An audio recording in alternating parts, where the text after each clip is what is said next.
Hello, everybody from Ham in America. I know I did a live this morning, but after I got off the phone from doing a live, I thought about it. I said, Brandy, maybe you ought to give the people a glimpse into what you actually do when you're not in South Africa and what is your life like. So today I'm going to take you guys on a little trip into what my life is like on a daily basis. Okay? So I've gotten dressed. I'm ready to go to work. I'm leaving from my home. As you can see, I'm getting ready to go and get into my car, which is so conveniently parked out under the tree because it is very, very hot. And depending on what time I leave my house, I like for my car to be cool, right? So, walk into my car, open up the doors, put my stuff in, get in the vehicle, throw my purse in there, like everybody else does.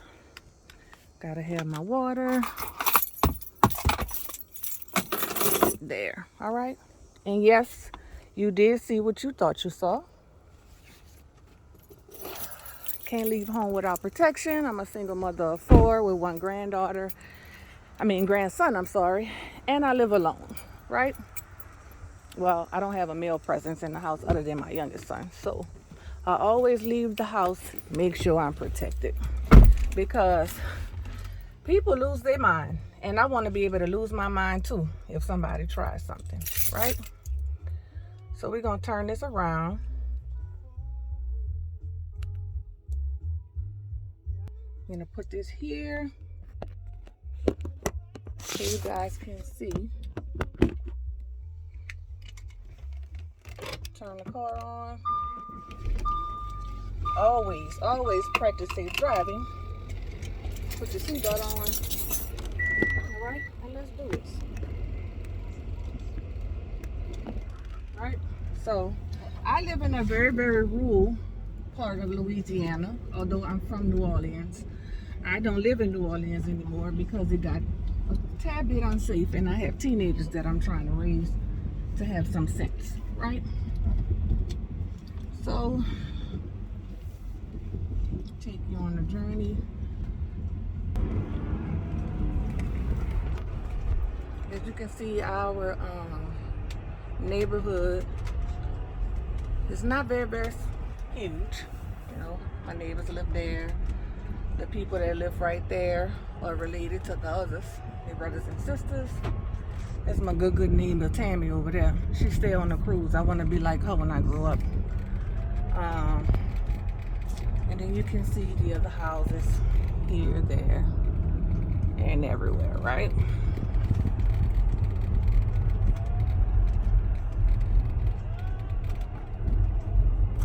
It's a very, very beautiful day. You can actually look right there. You see that big gaping hole? There was a tree there that was uprooted by Hurricane Ida. It actually crossed over the road, so we weren't able to get out and evacuate as quickly as we would have liked to.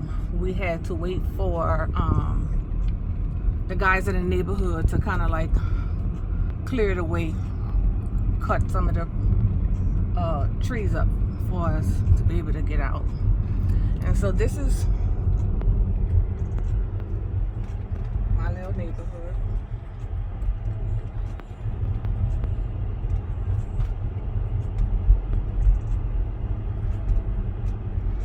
And I don't know what it is. Seems like for some reason, every time I get in a car on my way to work, as soon as I hit this little curve is when I realize I need to put on my gospel music, right? Y'all see that tire light on? So I gotta ride really slow. I ordered some tires, 4 tires to be exact. They should come in today or tomorrow so I can have my tires replaced. In a really uncomfortable sound while I was driving, so I took it to the place and I said, hey, my truck is making a funny noise when you do the oil change. Can you take it for a drive to see what it is? The mechanic comes back and says, yeah, you need new tires. 4 new tires to be exact. Because you got bubbles all over your tires. So I said, okay. And if you know me and my OCD, I can't just buy one tire at a time. I have to buy all of them at one time. This on my face. So I'm waiting for those tires to come in. God's grace, traveling grace, I won't get a flat tire while I'm trying to get to my patients. Right? So ordinarily I would be listening to gospel music right about now, but because I'm doing this YouTube video, I can't really listen to it on my phone like I used to, like I would normally do, right? So it takes me typically about 15 minutes to get to work from where I am. Might take a little more than 15 minutes today because I'm driving extra slow because I don't want to hit any bumps and one of these eggs in my tire bust and cause me to have a flat tire.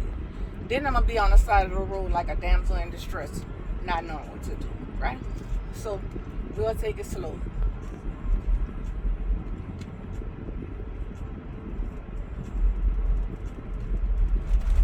There's a lot of construction going on here.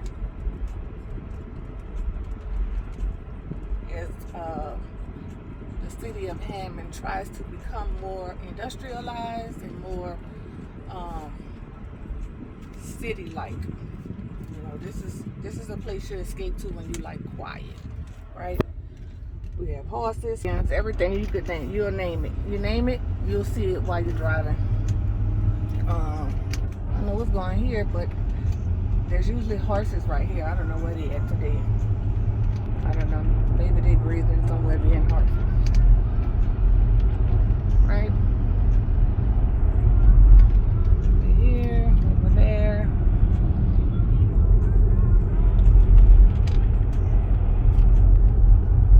As you can see, it looks very, very quiet and simple, which is the complete opposite of my life.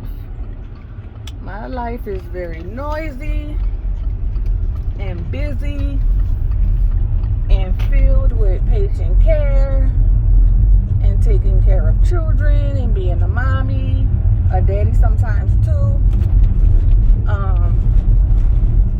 I have to do grandbaby, which adds another layer of caretaking to my roster. Oh goodness, what? So once I get to work, what I usually do is I case the environment to make sure that, well, first just let me tell you guys what I am. I am a registered nurse by trade. I graduated from Dillard University in 2004. I started there like 1998. I was only supposed to be there for about 4 years, but life happened. So it actually took me 6 years to get out of nursing school. During that time, I was pregnant with a set of twins. I had gotten married. I had to be about 19 years old, 18, 19. This was like the winter after I graduated from high school. I got married, pregnant with a set of twins. This was all in 1998, maybe like in May.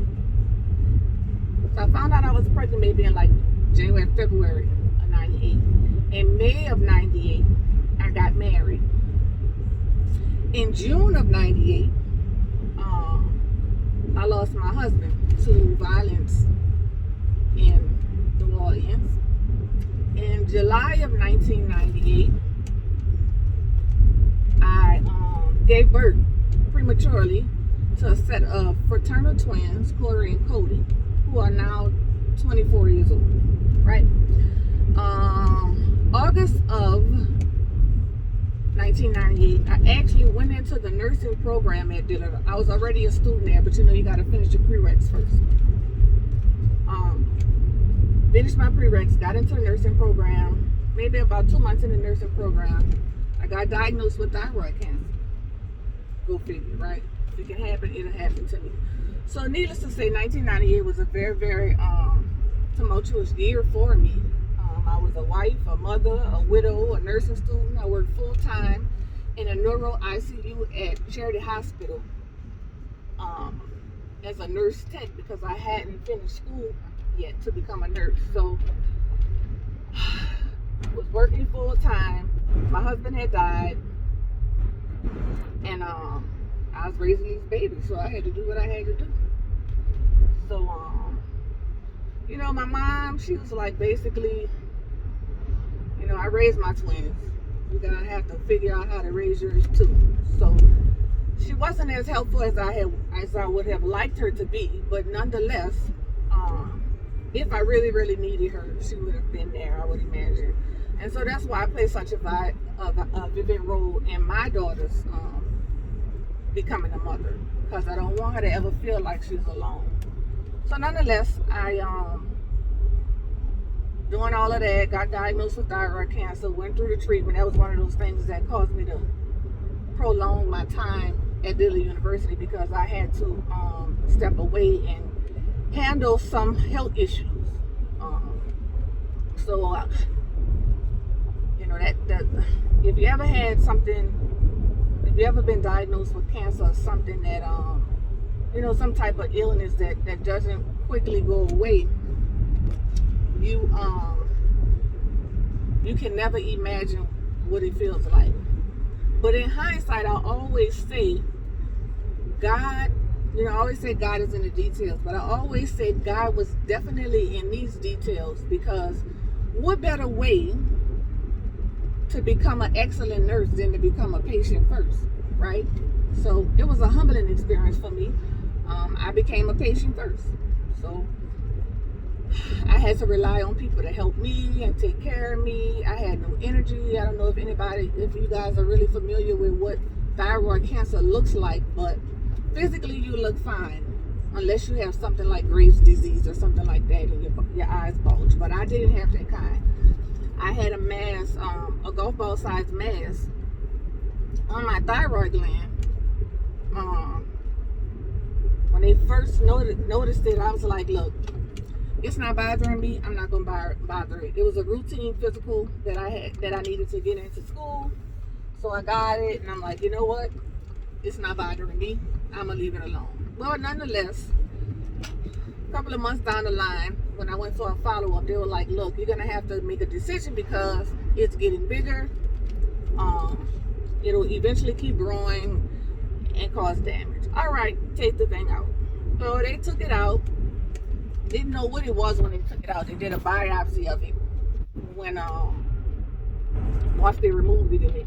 And the entire time that I was waiting to go to my surgical follow-up appointment, I had circulating hormone that your thyroid gland creates, but it was slowly depleting because I had no thyroid, right? So nonetheless, I'm tired, I'm gaining weight, I'm confused, I can't take care of myself. Simple things like brushing my teeth and taking a bath I couldn't do. The level of frustration that comes with that is unimaginable. I mean, you're just clumsy, uncomfortable all the time, can't remember anything, brain fog, word salad when you're talking, making no sense.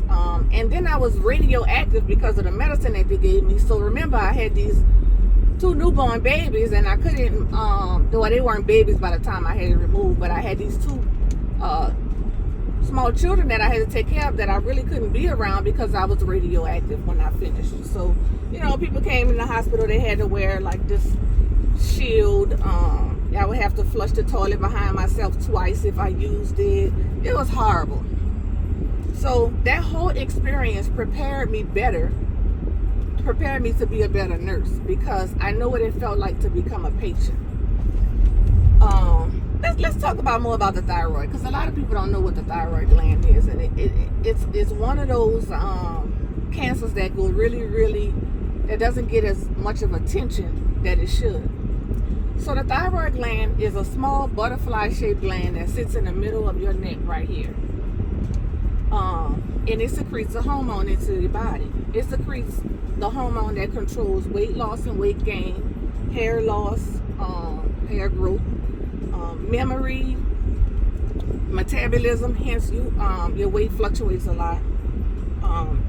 It affects brain activity. It affects your blood pressure. Hence, I have blood pressure problems from the time that I was about 23 or 24 years old. I still take blood pressure medicine to this day. So anyhow, it secretes a hormone that plays a vital role in everything in your body. And when you don't have it, for whatever reason, or a sufficient supply of it, they have to replace it with something that they call Synthroid, aka levothyroxine. If you're a thyroider, you know that your thyroid levels, once you have thyroid cancer or some kind of thyroid disease, they never figure it out, right? The doctors like to go by this textbook explanation, textbook range that your levels should be in. But I always tell people, at what level do you feel your best, right? At what level do you feel you can be most productive?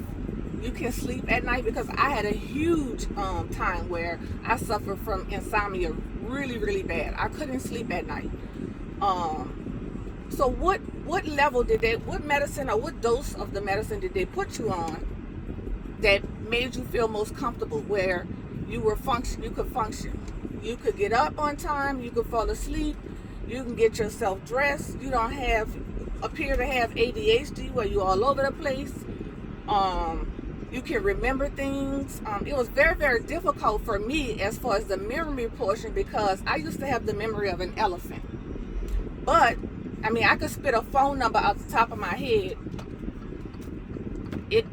like it was nothing, like it was my own personal cell phone number. But once I got diagnosed with the thyroid cancer and they removed the gland, I had to write everything down. Which, if you know about me and the fact that I am clinically diagnosed with OCD, that is very, very hard to do. So not only am I battling thyroid cancer, but I'm battling a clinical diagnosis of OCD that really makes it difficult for me to do what I need to do. So I'm writing everything down so I don't forget to do it. If I think of something, I'll stop in the middle of what I'm doing and go to that thing and then go to that. You know, it's just crazy. It's like you're like a rat chasing your tail. And it gets better over time. I'm not gonna say it always it gets perfect, because it doesn't. It just gets manageable, and you hope that you can get your levels to a place where you can live a functional life. You know, it brings a new meaning to hot flashes. You know, the temperature, your body temperature is always off. 1 minute you're hot, 1 minute you're cold. It's crazy. It's crazy, and it's very uncomfortable. I still battle with that, but like I said, it's been over 20 years now, so I've kind of got it to a place where I can manage it, right? So once I got that under control, the thyroid problems, which I'll say I got under control to the best of my ability, you know, because I stopped listening to what the doctors said my TH4 and TSH and thyroglobulin levels should be, and I started taking notes of when do I feel best, at what level, at what dose. And so that's the dose that I kept myself at. Now, when I get to a point where I see I'm not sleeping, I can't remember things, I'm all over the place, I can't express my words like I want to, my weight is starting to go up, my metabolism is slowing down, then I know something's wrong. I need to go to the doctor and get checked. Now, nonetheless, it has been almost a year. It'll be a year in October, this coming October, where I haven't seen an endocrinologist. I've just been fortunate enough to be stable enough to where I only have to go to see the endocrinologist once a year, and that's only happened in the last couple of years. So battling that on top of being a new mommy, a widow, a nursing student, the head of my house, amongst other things, was very, very challenging for me. But hey, you know, I always felt like I must be built for it because I was able to handle it. Now, if you ask me if I could deal with that now, I couldn't. I'd be somewhere on the 3rd floor with a jacket on, my arms crossed in the front, that in a jacket zip up in the back. I would be cuckoo for Cocoa Puffs. I don't know. Sometimes I think back on my life and I try to figure out how did I do it, and I just don't know, right? So nonetheless, off of that soapbox, I just made it to my building, right? So I want to show you guys what the entrance of my building looks like, because if you're not paying attention, you don't even know it's a healthcare facility, which is the goal. That's the way we want it to look, right? So turn in. There's a long road ahead, so I'm going to turn the camera around so of it, right? So this is the driveway. It looks very, very quiet. Doesn't even look like there's patients here. See trees over there. That's our little van where we have to take patients places. Mailbox, building, apartments, right? And so I typically, depending on who's at work, I either park here or I might go around the back. Do y'all see all of this pampas grass right here? Do y'all know how much these things cost? It's like $20 a stem. Do y'all see this? And I have it here on my property, at my facility.